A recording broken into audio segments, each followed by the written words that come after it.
Talk about the new book, The Alien World Order, because it's very much galactic history. And with galactic history, obviously, none of us have been around long enough to know what did happen in the distant past, and there are very few records. There's a few ancient texts like the Sumerians and oral traditions, obviously, of the different peoples of the planet.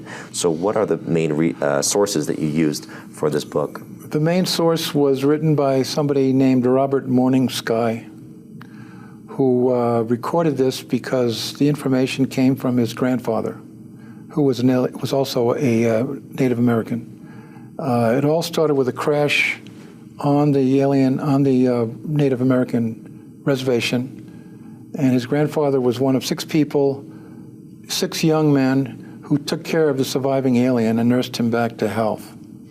They called him Bekti, and over a period of years following that, he revealed this history of our planet and the galaxy to them. And Morning Sky recorded it all and wanted to get a degree, a master's degree in this subject, but they all laughed at him. Right. Well, it's difficult to convey these concepts, but let's start with essentially, because his history is vast and we don't have time to get into the entire scope of it, but the idea is that the reptilians were the first species to colonize Earth, if I'm correct. Yes. And that's what he said. Would that then would that correlate to the dinosaurs? According to Robert Morning Sky, they brought the dinosaurs with them to this solar system. As pets? As a food source. A food source. They relied on the dinosaur as a food source. If you can imagine a species that relies on dinosaur meat, that's what they did, according to Morning Sky. Mm-hmm. And so these reptilians that came to colonize Earth, they still see Earth. They still exist. They see Earth as their planet. No? Yes. As the original inhabitants, yes. They think it's their planet. But now, in the course of time, have they adapted to a new form? Are they reptilians that have basically over time transformed into humans, or do you believe reptilians are still a species that exists, for example, underground? Yes, they're underground. What happened was there was a federation of human planets, human star systems, that decided to confront them on this planet because of what they had done in the star system Lyra, which they had destroyed 3 planets and slaughtered 50 million humans. That was the first encounter between reptilians and humans, which was many millions of years ago. As a result of that, the humans had to scatter throughout the galaxy, and some of them came here. And they settled on 2 planets. They settled on Maldek, which was the 4th planet in line, and on Mars. According to Morning Sky, the Earth at that time was a water planet. It was uninhabited. So humans lived in this solar system for quite a long time, unbothered by anybody else. Oh, the humans were here before the reptilians came? The humans came to Maldek and Mars, and not to Earth, before the reptilians got here. That's right.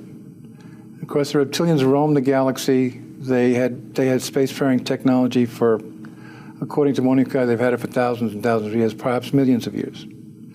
And they finally got here to our system and saw that there were 2 human civilizations living here, and they decided to get rid of them. So ultimately in this war, what was the resolution? Obviously humans are still here, so...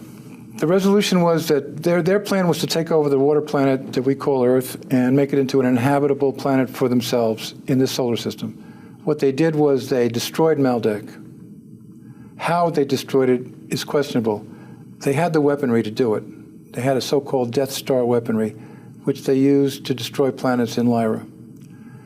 So some people think their Death Star came too close to Maldek and thereby made it explode. Others think they had a weapon that destroyed it. Mm-hmm. In any case, it turned into asteroid belt, which we now know. Then as they went by Mars, they stripped Mars of much of its atmosphere. So the Martians, who were then humans also, had to go underground on Mars. And then they came to Earth, and they dried it out, made it susceptible to their inhabitation. 2 continents emerged from the water. One we called Lemuria, the other Atlantis. And according to Morning Sky, they created the moon, which is an artificial planet, and started to inhabit the Earth. Having done what they chose to do to Maldek and Mars, they now felt unconstrained to worry about humans in this solar system. However, they were hasty in making that decision because the Federation was not pleased with this. And however, according to Morning Sky, the reptilians lived here undisturbed for about 200,000 or 300,000 years on this planet. And at that point, the Federation decided to send a race of humans here, which at that time was living in the Pleiades, who were originally from Lyra. So they had been through the Lyra desecration. Mm-hmm. They were a fierce human race and very advanced. The rest of the Federation didn't like these guys because they were troublesome. So the Federation says, we're going to send them to Earth to confront the reptilians. And that's what they did. And supposedly, that was the first human presence on this planet was on Atlantis. And ultimately, that war resolved with the humans winning and the reptilians going underground? Yes, the Atlanteans, or the Atlans, they were called the Atlans, had very powerful weaponry, and they bombarded Lemuria with electronic pulse weapons of some sort, and ultimately it sank. The whole continent. But according to Morning Sky. What? Atlantis did. Atlantis stayed above water, but Lemuria sank, and the reptilians were forced to go underground. That didn't bother them at all because they were used to that. Mm-hmm. And they created an entire civilization inside our planet with high-speed trains, everything that still exists. But ultimately, above ground, people have talked about the reptilian influence over our politics, our bloodlines, the elite bloodlines. Would you say it's reptilian influence, or it's actually other humans, like you talked about the Pleiadian warriors that were sent here? Is it those who are the ultimate rulers above ground? Well, Atlantis established a tremendous civilization here. They had things that we haven't even developed yet in terms of technology. And about 50,000 years ago, they had a golden civilization on Atlantis. Mm-hmm. They were also very spiritual. And they did not have what we now refer to as the reptilian brain, because that came later. The reptilians then did what they always do. They created hybrids. They created part reptilian, part human hybrids, and those hybrids eventually caused the demise of Atlantis. They became what we call a fifth column in Atlantean society, and ultimately they caused Atlantis to sink as well. Mm-hmm. And so then now we live obviously in the post-deluge, post-Atlantean world. Right. So the ruling elite are still the hybrid reptilians? No, the Atlanteans scattered throughout the planet. A lot of them went to Tibet. They went to Central America. They had advance notice of what was coming. Edgar Cayce talked about this. He called it the migration of the children of the law of one. They created advanced civilizations in Central America, in Tibet, also an underground civilization called Agartha, mm-hmm. under the Gobi Desert. So the humans had gotten away to the point where they could keep the human race on this planet alive. And the battle continued. The reptilians and the humans continued to fight. And it was finally the Federation agreed to a compromise in order to decide who really controls this planet, Earth. And it was decided to create a new human race about 40,000 years ago. And we are that new human race. And unfortunately, the deal was that this new human race, by agreement with the humans and the reptilians, would have a reptilian DNA in the so-called reptilian brain, which we have. Right, and that's the easiest place to mind control people Exactly. with the fight or That's exactly flight, right. the fight or flight Yes. part of our reactive mind. Exactly. But at that point, you're saying, since then, what has the relationship been like? There's basically a truce that's ongoing between the Federation and the stronger reptilian, probably draconian reptilians, that neither one can intervene too much, or how is it ultimately working out? Well, the instructions given to the first humans were be fruitful and multiply in the Old Testament, because they wanted as many here as possible, and so we have multiplied to the point we're now 7 billion strong. Right. The reptilians remain in low numbers underground. What that number is, I don't know. Alex Collier thinks it's only 1,800. And so the battle has continued, but the reptilians use their perennial weapon, which is to create hybrids. They simply abduct humans, they mix the DNA with the reptilian. They have become what we now refer to as the Illuminati. And they basically run the show here. But why is it that the Federation allows all this history to be hidden from us, is my question, because there's not too much evidence of alien presence. There's the occasional cave painting or painting from the past with images in the sky, UFOs. There's the question of who built the pyramids. But why wouldn't the Federation let humans know that, yes, there are aliens and we are not alone? The Illuminati run the media. They control the media. They control the banks. They control the media. They're in charge. But why isn't the Federation, which has obviously fought the reptilians historically, why aren't they playing more of a role in influencing? Apparently the rules of the galaxy are such that they're not allowed to interfere directly. They're not allowed to interfere. We have to fight our own battles here, and we have to win using our own technology and our own resources. They're here to help us in many other ways. For instance, in my book, I make the point that it was the Federation that created the Enlightenment, because the Catholic Church had become completely dominated by the reptilians, and they were deciding, using it as a means of mind control. Mind control is the way they operate, and the Federation created the Enlightenment, which consisted of volunteers from various human systems to come here, incarnate, and do what they did, which was the U.S. Constitution, the anti-religious precept that Jefferson came up with, all of that, science, technology.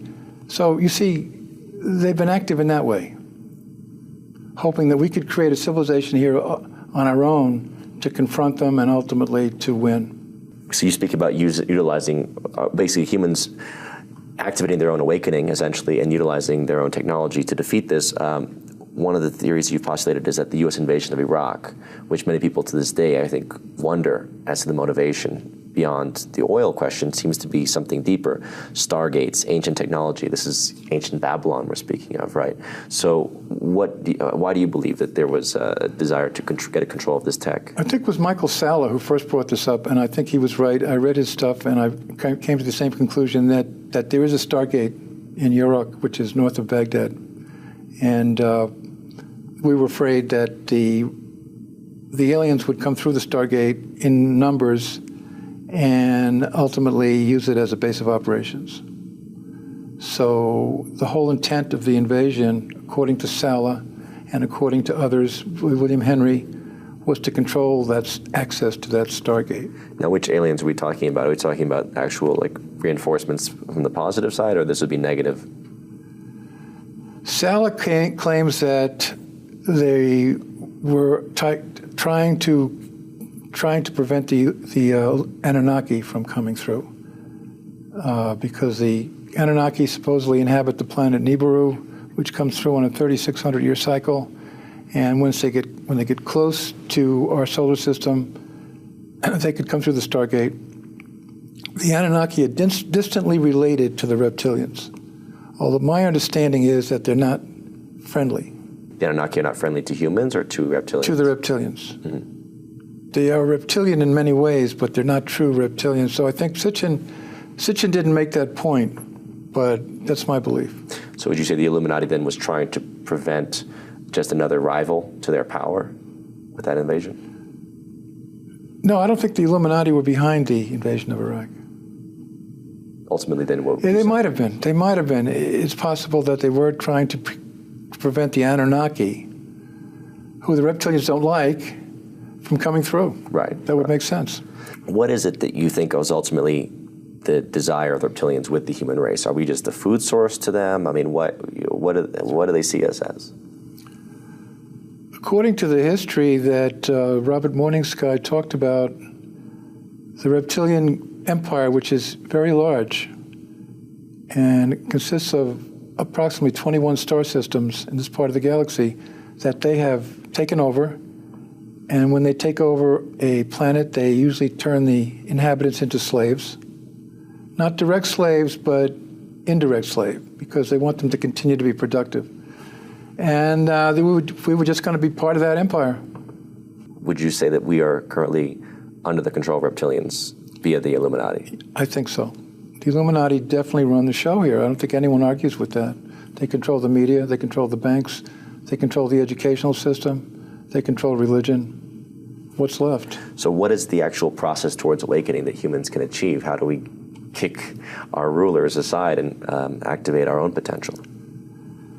The main advantage that we have is our consciousness. According to an alien by the name of Kyla, who came here from the Procyon system, well, we have the ability to reach into the higher dimensions. The reptilians do not have that ability. That's why they try and keep us dumbed down. If we could raise our consciousness, not very much really, to the point where we see what they're all about and understand what it's all about, the game is over. Mm-hmm. They can't win here.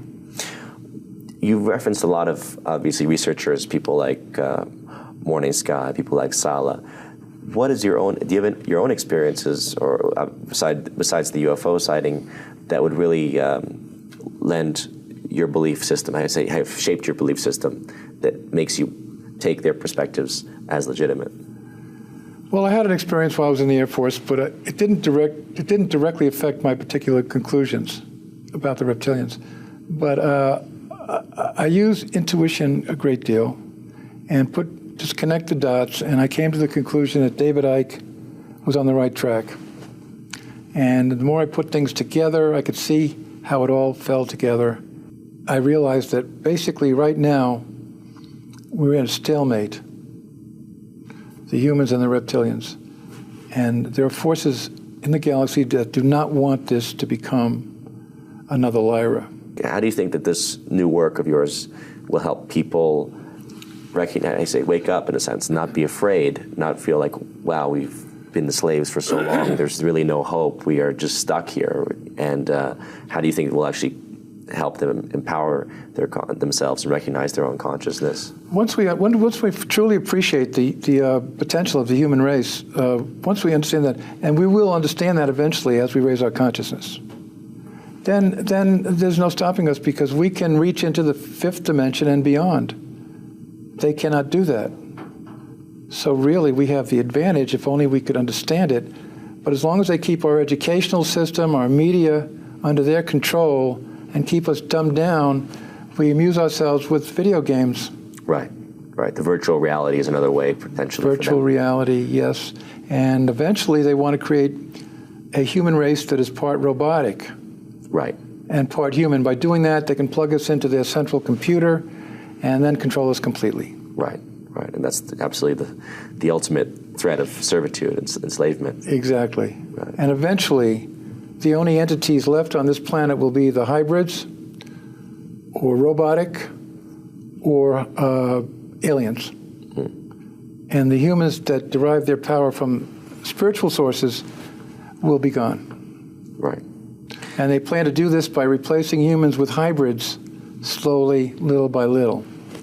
Once it reaches a certain number, then we're gone. It's a pretty frightening concept. Yeah.